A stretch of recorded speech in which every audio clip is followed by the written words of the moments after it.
আসসালামু আলাইকুম রহমতুল্লাহি ওয়া বারাকাতুহু। সারা দেশে পৃথক ঘটনায় 6 জনের মরদেহ উদ্ধার। দেশের বিভিন্ন স্থানে পৃথক ঘটনায় প্রাণ হারিয়েছে অন্তত 6 জন। এর মধ্যে নদী ও পুকুরে ভেসে থাকা অবস্থায় উদ্ধার করা হয়েছে 4 জনের মরদেহ এবং একটি নির্মাণাধীন গর্তে পড়ে মারা গেছে এক শিশু এবং বিদ্যুতের খুঁটি চাপায় নিহত হয়েছে এক বৃদ্ধা। রামগতি কমল নগর লক্ষ্মীপুরের রামগতি উপজেলায় মেঘনা নদী থেকে অজ্ঞাত পরিচয় এক নারীর মরদেহ উদ্ধার করেছে পুলিশ।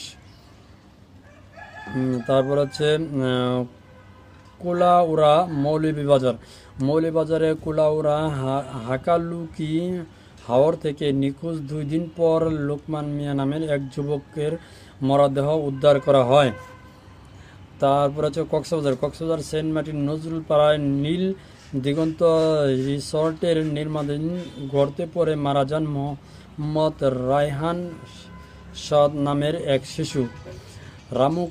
কক্সবাজারের রামুর ঈদগড় ইউনিয়নের পূর্ব রাজঘাট এলাকায় একটি পরিত্যক্ত পুকুর থেকে এক মানসিক প্রতিবন্ধী শিশু অর্ধগলিত মরদেহ উদ্ধার করা হয়েছে। তারপর হচ্ছে টাঙ্গাইল মির্জাপুরে বিদ্যুতের খুঁটির নিচে চাপা পড়ে আসাদ মিয়া নামে এক বৃদ্ধ নিহত হয়েছেন। তারপর হচ্ছে দেওয়ানগঞ্জ জামালপুরের দেওয়ানগঞ্জে এক অজ্ঞাত নারীর অর্ধগলিত মরদেহ উদ্ধার করা হয়েছে।